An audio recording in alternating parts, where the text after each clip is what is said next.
You're lying down, eyes half closed as the fan hums softly like the world itself is slowing down. But before you drift off, let me tell you something gentle, but possibly enough to jolt you upright in bed. There was once a time when people believed the uterus could walk.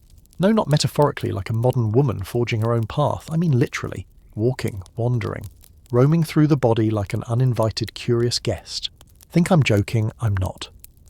This story begins around 400 BCE, somewhere in ancient Greece land of thick bearded philosophers who spoke in riddles and were always drawn leaning on their chins in marble statues.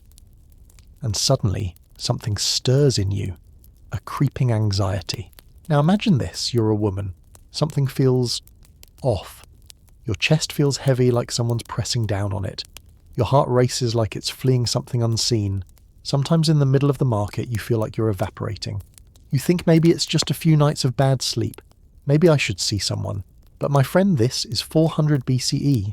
The word doctor might not even exist yet. Psychology, trauma, chronic anxiety. These aren't things you can name, let alone treat.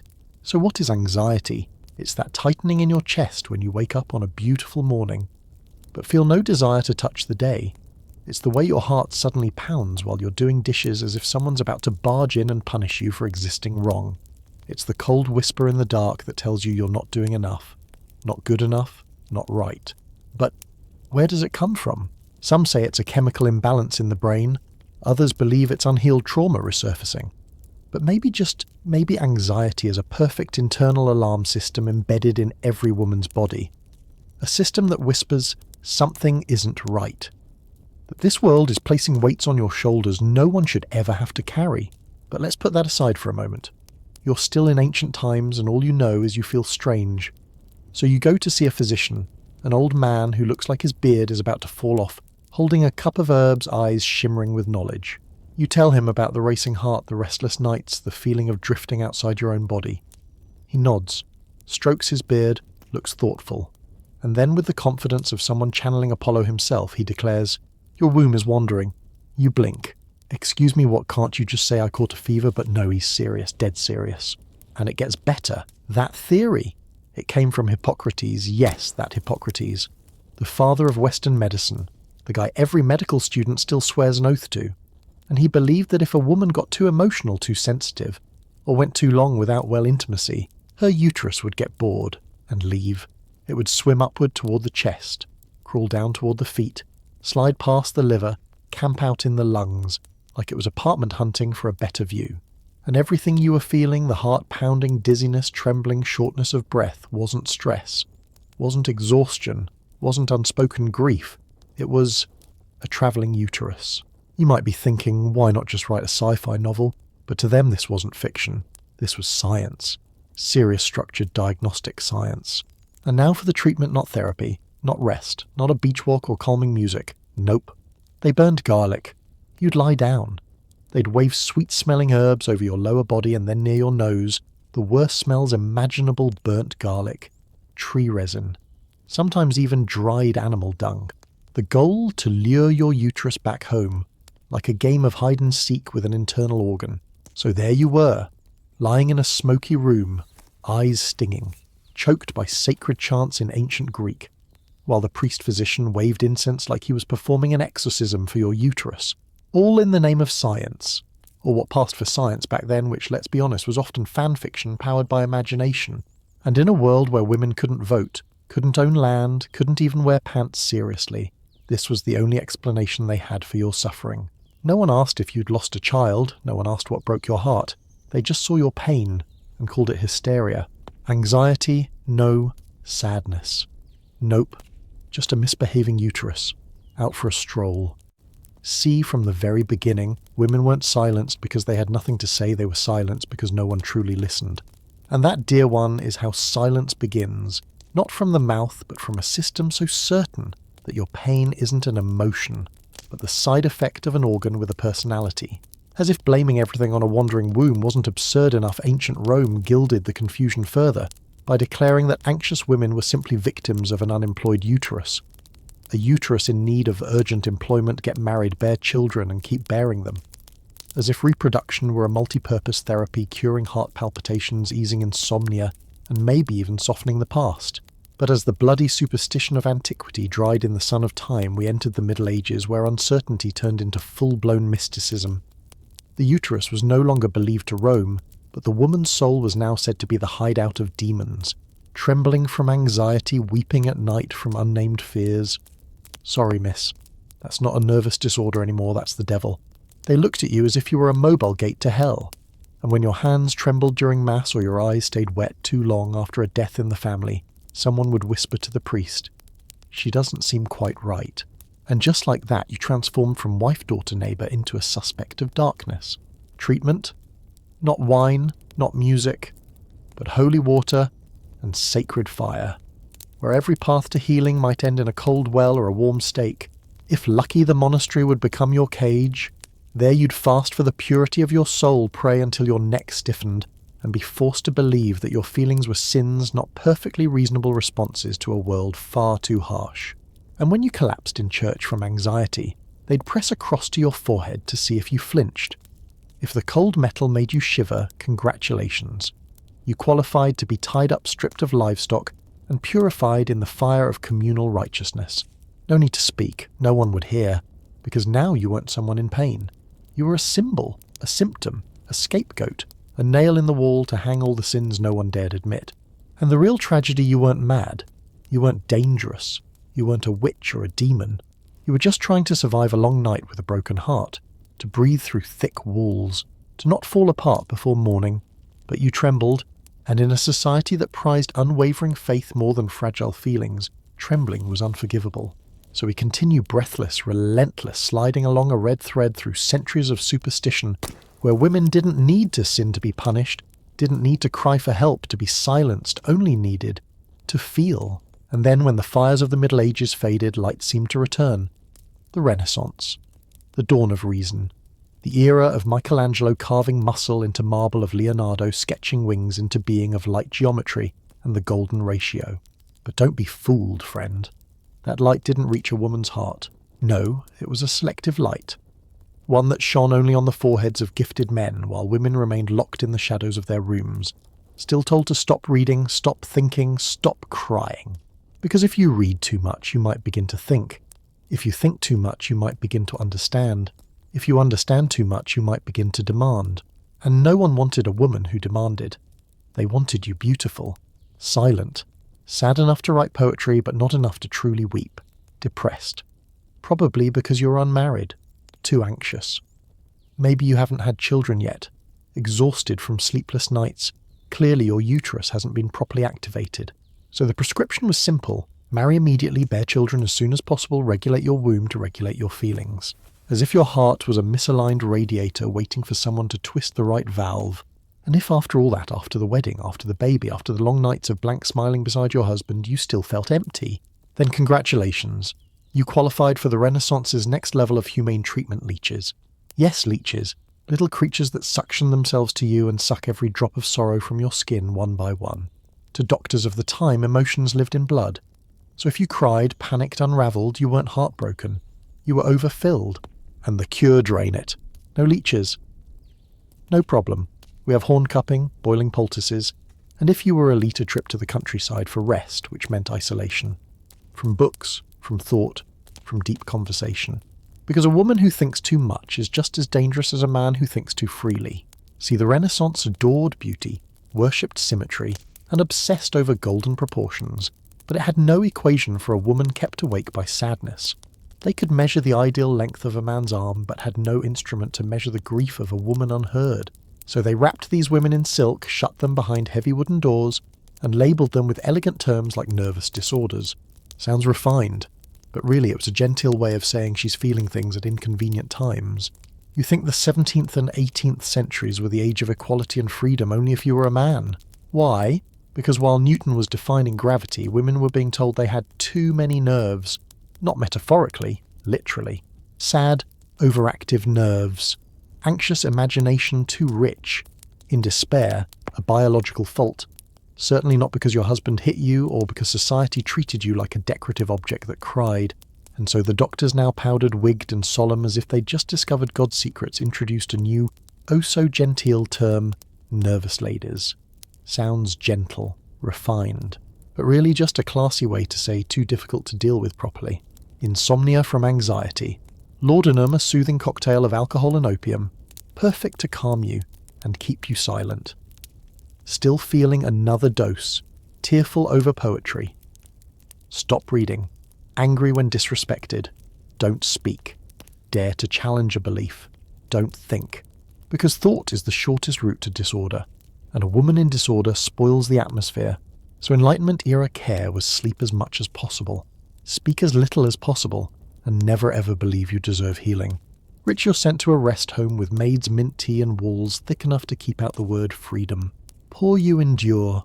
Endure in silence, in trembling, in the kitchen, in the margins of history. And if by chance you got angry, God forbid, an angry woman wasn't anxious anymore. She was dangerous, mad, a threat to be managed. And this society you thought had grown up, the one that wrote the Declaration of Human Rights, the one that invented telescopes, is also the same place where your husband could sign a single piece of paper and have you committed to a mental asylum. No trial, no reason, no goodbye, just a signature. That's how it was. Logic for men, sedation for women, public forums for philosophers, locked rooms for wives, arguments built libraries, fear built iron cages, and after women had been confined to silence for so long that the world seemed to only exist in whispers, and every dream became just another wrinkle in a bedsheet, one man stepped onto the stage, moustache curled like two question marks, eyes squinting like he could see into your soul through the back of an old velvet chair, Sigmund Freud. The man who, if you were anxious, would say you wanted to sleep with your father. If you had nightmares, he'd say you resented your mother. If you felt like you were falling apart, he'd solemnly write in his notebook that it was unresolved conflict between your ego and your superego, basically a mythic civil war happening in your uterus, even though he promised not to blame it anymore. Freud came and said, maybe women aren't crazy, maybe they're just repressed. Sounds progressive, but it was like replacing an iron cage with a crystal one. You were still trapped, just prettier, more see-through and easier to observe, as they analysed you like some strange creature. You tell him a dream? He nods. Classic. You say you're scared to go outside, he tilts his head, likely due to unresolved oral fixation. You can't cry anymore, just sit staring at a mould spot on the wall defence mechanism, probably a rejected phallic symbol. You see? From that moment on, every time you breathed differently, hesitated, faltered, while recounting some nameless fear, it was always traced back to hidden sexual symbolism, as if every wound you carried came from not admitting you wanted to sleep with someone in your family. Sure, Freud changed the game, but he never asked if you wanted to play, and the rules. Written entirely by men in smoke-filled rooms where women whispered their dreams like they were offering up their souls to a belief system that never once asked for their consent. And what happened when you didn't get better, when you kept talking and the pain stayed lodged like a rock behind your ribs? Freud didn't say, "We might be wrong." He said, "You're not brave enough to face the truth." What truth? The one he wrote in your file before you even opened your mouth. So you lay there on what looked like a comfortable couch but was really a testing bench for theories, where your tears were measured in units of libido, where your fears were repackaged as shameful urges fit for publication, where a woman could never simply be anxious, she had to be a broken-down sexual mechanism, ready to be disassembled, categorized and footnoted. Eleanor Grant was the woman you'd see on the cover of Better Homes and Gardens. Big hair, full skirt, clean apron, autumn shade lipstick, wooden spoon in one hand, prescription slip in the other. That wasn't a lady, that was a containment strategy wrapped in sugar butter and sedatives. She lived in the suburbs, white fence, 3 bedrooms, a Hoover vacuum and a stack of daisy bouquets nobody really smelled. Every morning Eleanor made coffee, poured orange juice, smiled like she hadn't cried the night before in the bathroom with 2 Valiums dissolving beneath her tongue. Her husband read the paper. Her child folded napkins. And Eleanor, she floated. Not on a peaceful lake, but in a shallow pool where everyone clapped because she stayed afloat while she knew she'd drowned long ago. Once she asked her doctor, sometimes I feel like I've been peeled out of myself. He replied, is your husband cheating on you? No. Then you're fine. Take your meds. Valium, the miracle drug of a culture that had no time for things as messy as emotions. Take it, and you feel calm. So calm you stop wondering whether you're alive or just playing out someone else's idea of a life. Eleanor never said the truth out loud. That sometimes she wanted to scream until she touched the ceiling just to know someone could hear her. That while packing lunch for her child, she imagined running barefoot across the backyard and never looking back. That she hated the smell of roasted chicken not because of the chicken, but because it was the last thing her mother ever cooked before she too said, "I can't do this anymore." She told all this to her only real friend, a woman named Marnie, divorced and whispered about by every neighbour on the block. Marnie said, "Maybe we're not crazy, Eleanor. Maybe this is just a rare condition called being a woman." Eleanor burst out laughing, the kind where you almost spit out coffee while your heart quietly breaks inside your chest. And then one day, scrubbing the kitchen floor, she heard a voice on the radio. "You're not the only one who feels this way." A woman's voice, clear, calm. Eleanor stood up straight, still holding the mop heart pounding like someone had just switched on a flashlight deep inside her after decades of darkness. Yes, she wasn't crazy. She was just trapped in a social contract she never signed. There's a sound no one ever hears, the sound of women surviving in silence. She still smiled, still called her mother-in-law on birthdays, still baked for PTA meetings, still scheduled dental appointments, built PowerPoint decks, sang lullabies. And if someone asked, "Are you okay?" she'd smile softly, like a veil over a wound. She wasn't crazy. She had just gone too long without being hugged without expectation. Too long without saying "I'm tired" without being asked, "Why are you so weak?" Too long without living like a woman, and instead existing like a jasmine-scented on-time machine. Then one day the expert said we should practice trauma-informed care. Sounds good, sounds right. But she knew women's anxiety didn't begin with science. It began the first night her mother said, "Don't cry in front of your father." When she was 12 and saw her friend get mocked and learn to laugh it off to survive. When she was 24 and got promoted but was still told you should soften your tone. That anxiety wasn't irrational. It was an art of survival passed down through blood, through her grandmother's furrowed brow, through a handwritten letter her mother left on her wedding day, through the invisible squeeze shared between women passing each other in a grocery store and knowing that we are still here, still living, even though no one ever taught us how. Perhaps the most powerful thing isn't when women begin to speak their truths, but when they finally believe they have the right to speak at all. And so after centuries of endurance, of smiling politely through pain, of folding tears into lace handkerchiefs, they began to look straight into something that had always seemed too simple, their exhaustion. They no longer hid it beneath foundation or a perfect smile. They sat down in kitchens lit by pale LED light, still holding a detox water, and whispered like reciting a spell, "I think I'm overwhelmed." And just like that, anxiety was no longer a shameful secret to hide, but a quiet warning from a nervous system that had endured too much. Too many demands, too many standards, too many roles. Like a blinking gaslight on the dashboard, anxiety doesn't show up to embarrass you. It shows up to remind you you can't keep running without refueling. In a time when being offline for a moment makes you invisible, when an unanswered message feels like betrayal, when Instagram can turn a panic attack into an aesthetic, women are beginning to do something they were never taught. Pause, not to quit, but to look inward, to ask a question no one ever asked them. Who am I really living for? They mute notifications. They cancel plans with people who drain them. They leave the dishes in the sink, let their hair stay messy, and wear sweatpants all Sunday long. No apologies, no explanations, no need to please anyone. And in that small act, the act of someone choosing to breathe slower in a world that keeps shouting hurry, they are starting a quiet revolution. A revolution without gunfire, but with the sound of tea boiling. No slogans, but a text that says, "Hey, don't push yourself too hard today." No leaders, just a community that listens more than it judges. They are learning again from the beginning that healing isn't a summit to climb. It's cleaning your own room, wiping away judgments, folding up layers of pain, and moving your bed so that maybe tonight you can sleep in peace. Because sometimes the gentlest thing you can offer the world is surviving with kindness. Not to be admired, but because you're simply too tired to survive any other way. And so one by one, breath by breath, they return to themselves. Not perfectly, just honestly. And honestly, it's breathtakingly beautiful.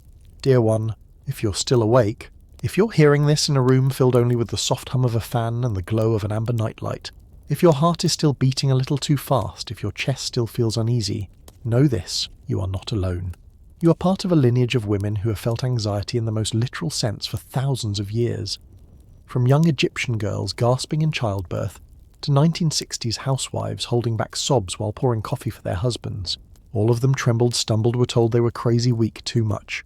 But if you close your eyes right now, you might hear them. A sigh. Fingers tapping lightly on a kitchen table. A whisper on the breeze, you're not broken. You've just carried too much. You see, anxiety is not your enemy. It is the guardian. The reminder that you have survived, that you still feel, that your heart still aches, and that means you are still alive. And tonight, if you wish, you can lay that worry down. Not erase it, just set it down, like a bag that's been too heavy for too long finally sliding off your shoulder. It's okay if you haven't figured everything out. It's okay if you still feel like you're holding on too tightly. We don't have to be perfect to deserve rest. You are not a machine. You are a garden meant to bloom, to shed, to grow still. And now, you may close your eyes. No more checking notifications, no more forced smiles, no more replying to anyone's message. Just breathe. You've done enough for today. Now let sleep wrap around you, softly, like a warm blanket of truth. The truth that you are worthy of rest. We'll meet again in other stories. But tonight you only need to dream.